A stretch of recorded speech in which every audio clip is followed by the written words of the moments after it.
Hello, it's Adri with Raising Batman again.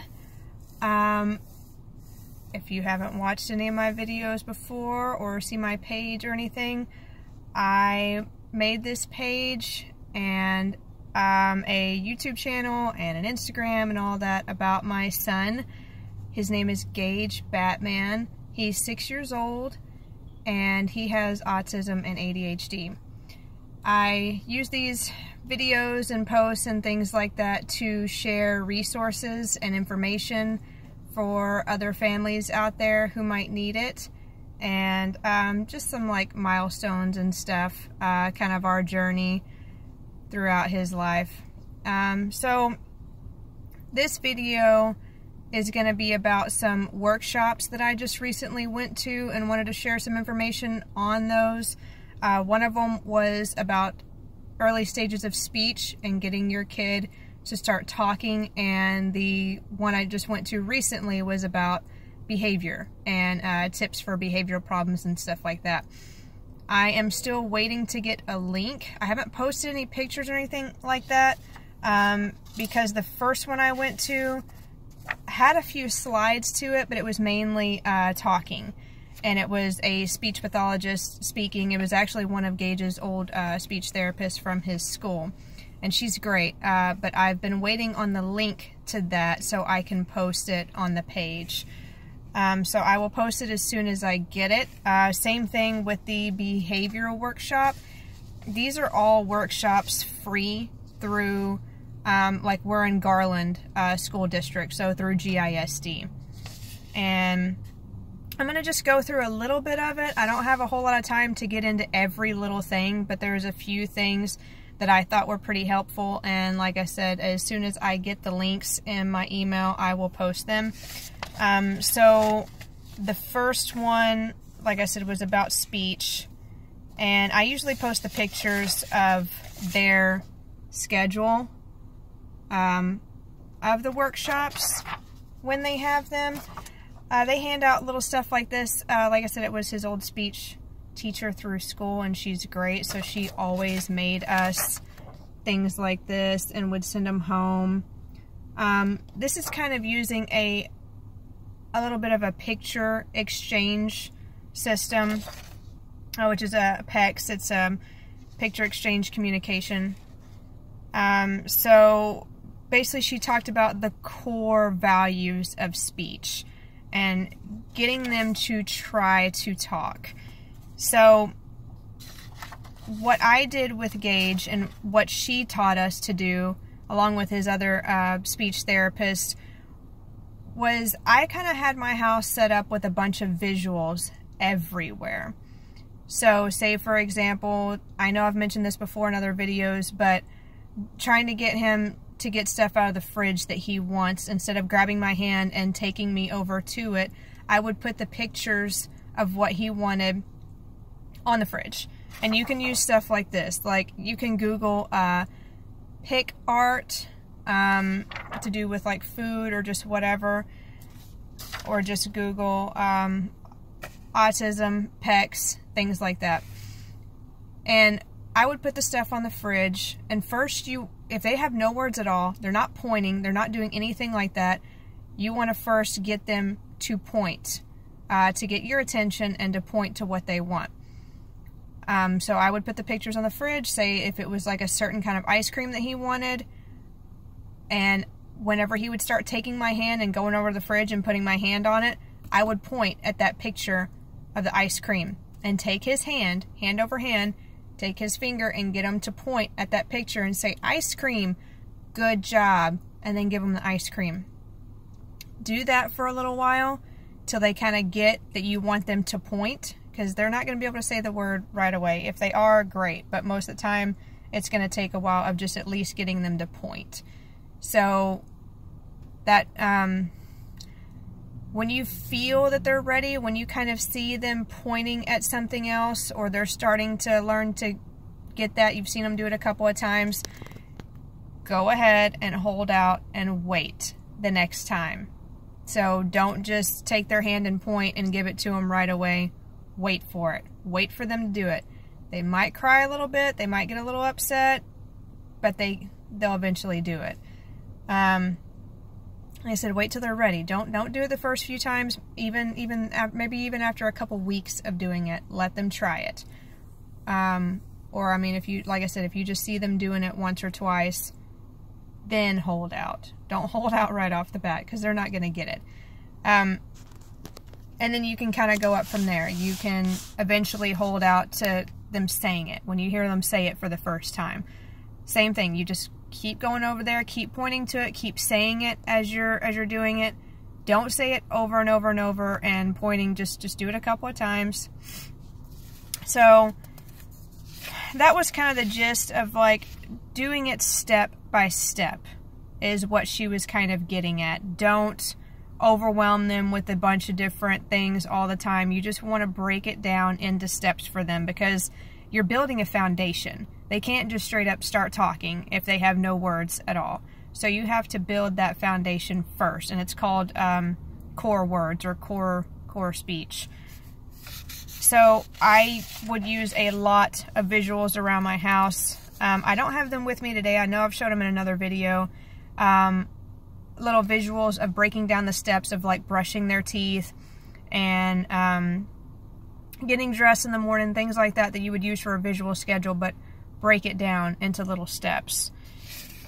And then, I mean, then she went into things like she has what's called core boards, and it will have, say, like a sentence on there, I want, and then it'll have a bunch of different pieces of laminate squares that will be stuff that they want, like juice or water, ball, sand, whatever, and they can take it and it's on a piece of Velcro and put it in that sentence, I want. So, I mean, there'd be like a bunch of different sentences and things of what they want.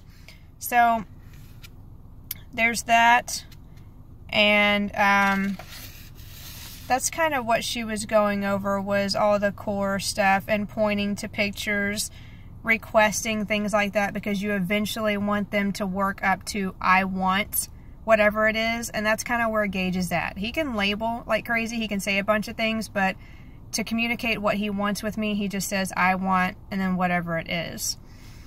Sorry, I'm trying to look through these slides here. She just gave a bunch of different examples of pictures and stuff that you can use, and how to do core vocabulary at home. You can, like, say, for example, if they're sitting at the dinner table, you can take these square pictures of things that they would want while they're sitting there eating. So, say, like, you got a picture of water, you got a picture of a plate of food or something like that. Get them to practice pointing it. Instead of just grabbing for the water, take their hand and point to the water. I want water, please. Or just, I want, you know, whatever it is. A fork or... So that way, try to incorporate that in everything you do with them. Everything is a teaching moment, especially when you're trying to get speech.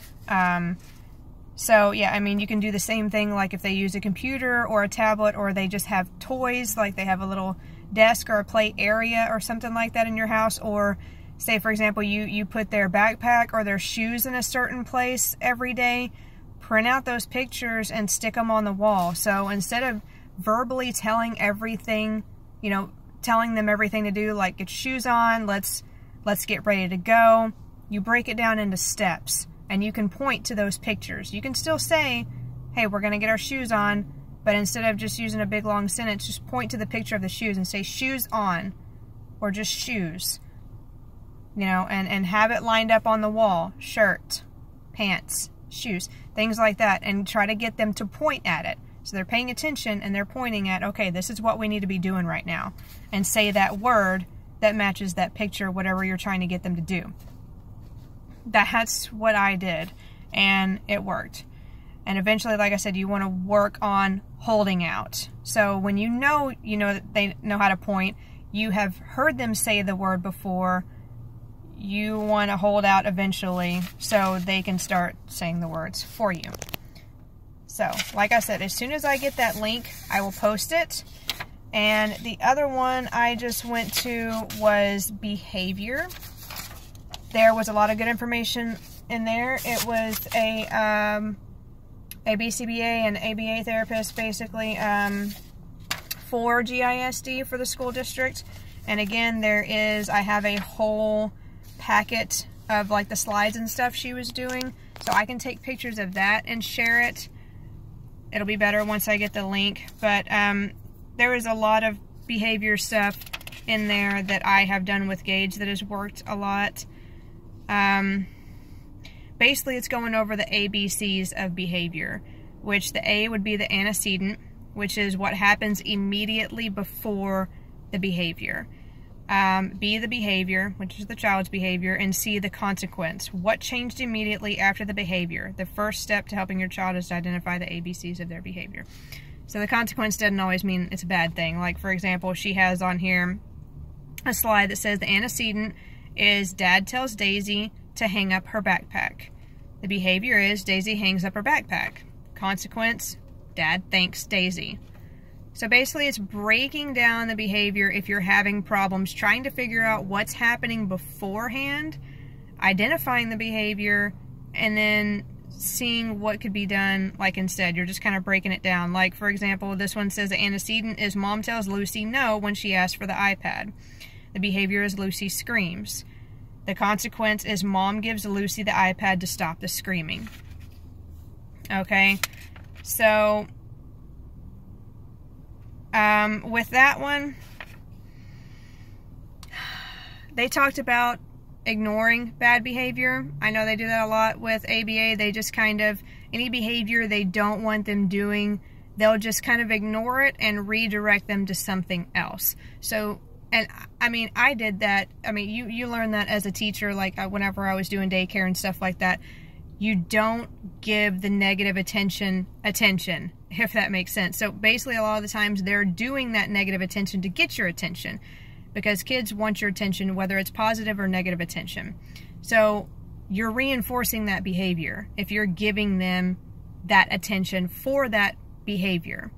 So you want to reinforce the good behavior. So kids will always hear a lot of negative stuff all the time. No, don't do this. No, don't do that.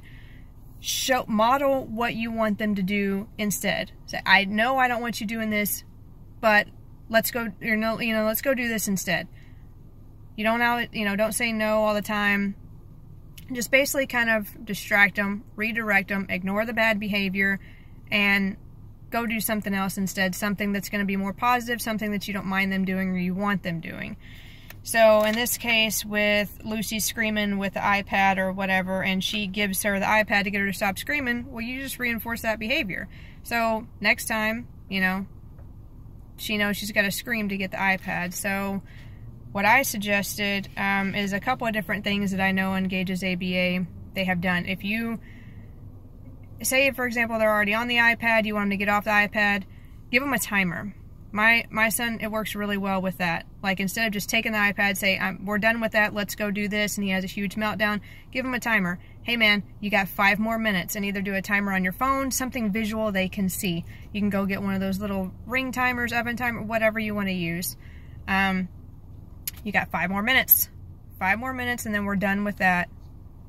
And that usually works really well with Gage. If they're wanting the iPad and you're telling them no, offer something else. No, you can't have this, but you can have this. And it's something else that they really, really like or really want to do. Say if it's another toy or something like this, or we're going to go do this. If there still is a huge meltdown, even though you offer them something else, I mean, the best thing to do, like just with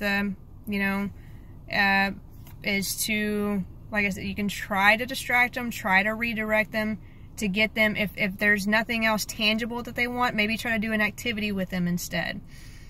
I know one example they talked about too is, like, say for example the kids are sitting at the dinner table, you're bringing the dinner to them or you're cooking the dinner or whatever, and one of the kids starts hitting the other sibling.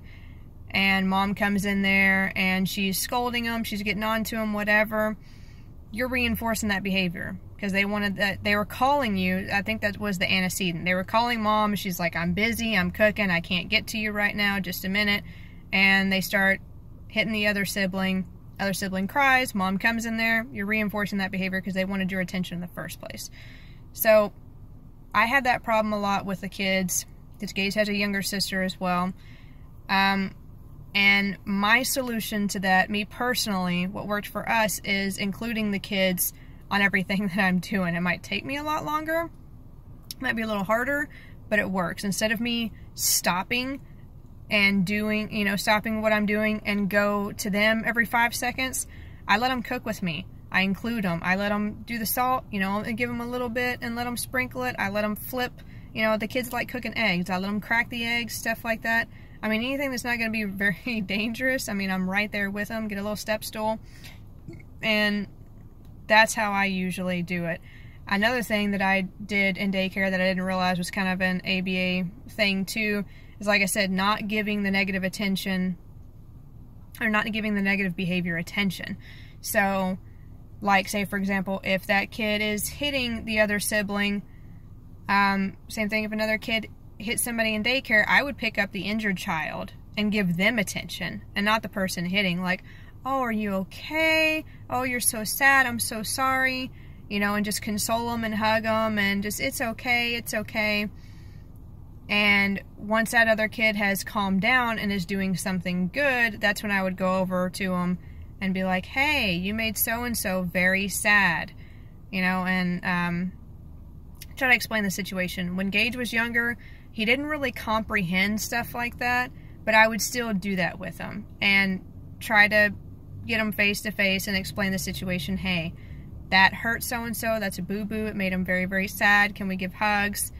And, you know, like I said, he didn't understand it, but at least I was planting that seed, and now he does get it. Now when his little sister Harley is crying, he'll go up to her and, oh, you know, and kind of pat her back and boo-boo, Harley, boo-boo, you know, and I'm like, yeah, she's got a boo-boo, let's give her hugs, and she's sad. And that's another way to teach emotions, and I would say empathy, but, you know, our kids understand, they do empathize, but they just don't know always how to express it. So modeling the behavior, again, visual stuff, is what works best with my kid, and I know a lot of other kids on the spectrum do better with visual learning. I always have.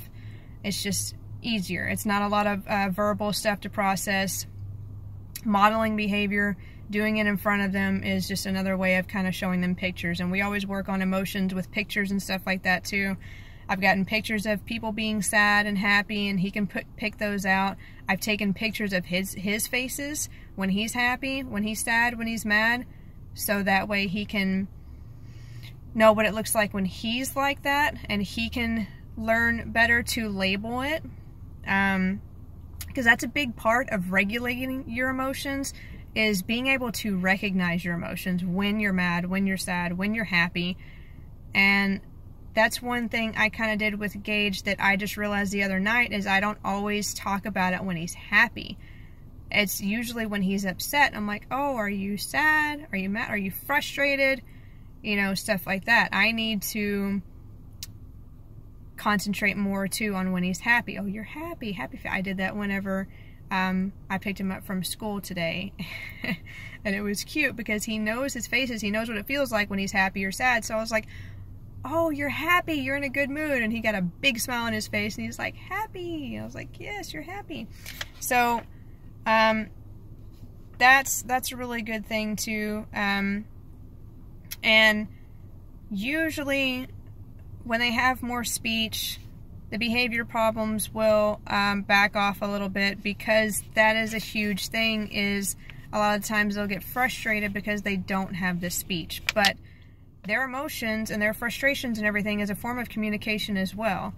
I mean, you just have to know your kid. You have to pay attention. You have to really figure out, look at the situation before they get upset and before it's happening. Like, I can see a meltdown coming with Gage. I know his triggers, and it took me a long time to figure it out, what his triggers are, but I would just kind of watch him before a meltdown happened. And eventually, of studying him enough, I figured out, okay, we can't do this because this is going to cause a meltdown. Or, you know, like I said, I just see it coming. So there's a lot of things to get him to calm down. I do occupational therapy stuff with him. He likes to hang upside down. He likes deep pressure, so I'll give him lots of squeezes. He likes his swing in his room. He likes to do the occupational brushing, things like that. So a lot of the times, you know, if it's like we're out somewhere and it's a sensory overload, best thing I can do with him is just remove him from the situation. So if it's like a store or something like that, I just take him out of it. I've had to leave cart full of groceries and stuff before. Another really good point that I learned with this therapist and that they discussed here is giving them choices. Especially for a nonverbal child that can't express what they want or what their needs are, giving them choices can help them feel some sort of control in their life or over their life. Because, you know, if you always have someone speaking for you or guessing, you know, what you want or anything like that, a lot of the times it's not right and they can't express what they want. So at least that way, giving them a choice, they feel like they have some sort of control, and they do. I mean, it's better to have choices than someone telling you this is what you're going to wear all the time or this is what we're going to do. So one thing I did with Gage is just something as simple as his clothes in the morning. Once they get that skill of pointing and they're able to figure out which one they want, whether it's food, whether it's clothes, whatever, I'd give him 2 to 3 choices. Mainly it's 2. I started out with 2. So in the morning I'd be like, okay, do you want to wear Monster Trucks or Batman? Which shirt that he wants to wear.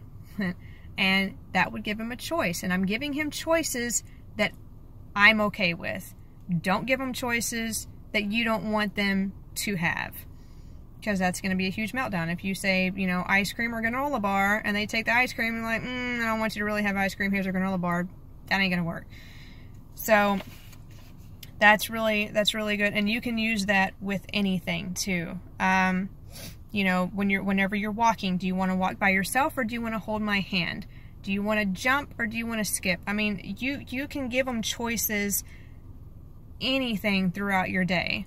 And that I saw with Gage helped with a lot of frustration too, because it does give him some control, and that's always nice. Let's see, the other slides in here are talking about, yeah, visuals, timers, emotional visuals,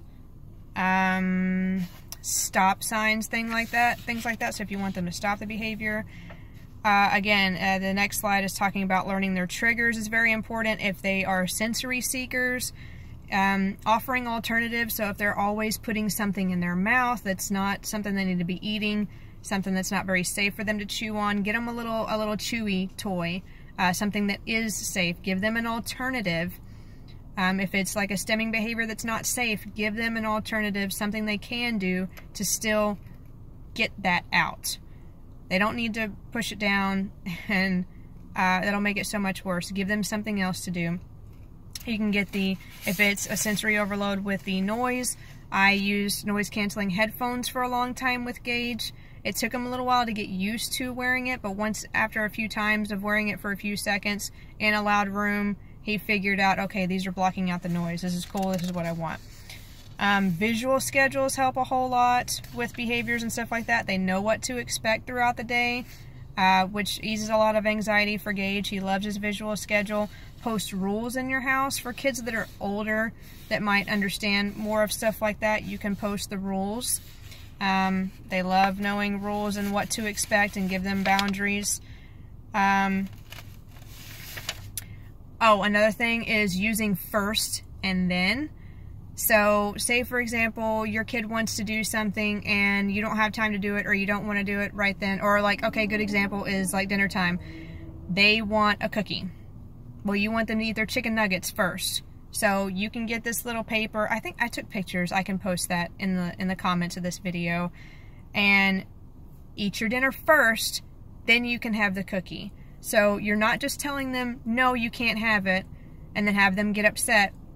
First, you eat your dinner. Then you get a cookie. And like I said, use visuals with that. You can have a picture of a plate of dinner, picture of a cookie. So just all these little things that you know they like and they want. You can use that. First and then is always a really great thing to help them understand, okay, I am eventually going to get this, but I got to do that to get this. And you can use that with anything. as a reward system and stuff like that. That works really well. Again, reinforce the good behavior. So anytime you see them playing nicely with their toys, with their sibling, or doing something that you like to see them doing, tell them good job, or be very specific instead of just good job all the time. I like the way you're playing with your toys, or thank you for cleaning those up. You did great. You know, you can throw in good job, but just be specific about what you like about what they're doing. I'm running out of time here, and I got to get Gage at ABA. But, I mean, yeah, catching good behavior. The next slide is like reinforcing stuff, like tickles and hugs, praise, special time with parents, or screen time if they want their, you know, tablet, certain toys, cookies, things like that. So just really praising the good behavior. So again, that's modeling what you want them to do instead of telling them what you don't want them to do all the time.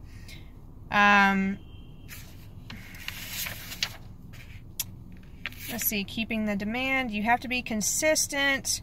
Avoid first and then is not a bribery. It's not do this for me and I'll give you this all the time, like candy or whatever. First and then is laying out the expectations for them. That's different than bribing.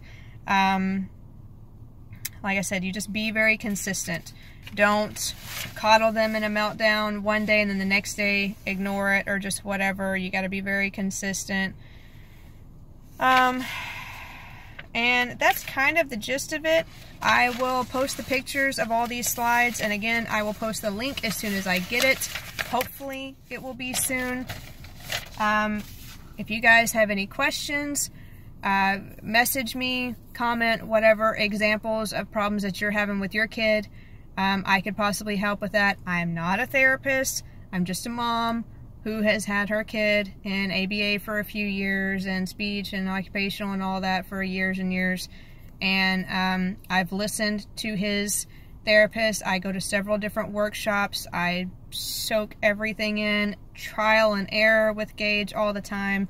So I'm just, you know, he's only 6, but it feels like there's so much information all the time coming from his teachers and his therapist. There are so many tips and tricks that I wish I had somebody like me in the beginning telling me, this is what you can do for this situation, because it was so hard. It took me so long to figure out what works for him. And if I had a bunch of people just like, try this, try this, try this, you know, he didn't get an ABA until he was 4.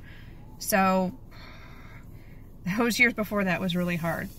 But yeah, just comment, message me, and I'll try to help you as much as I can. And I always love to hear y'all's feedback, so keep it coming.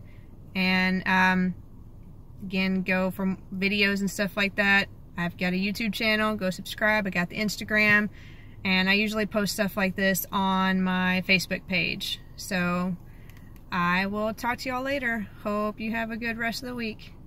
Bye.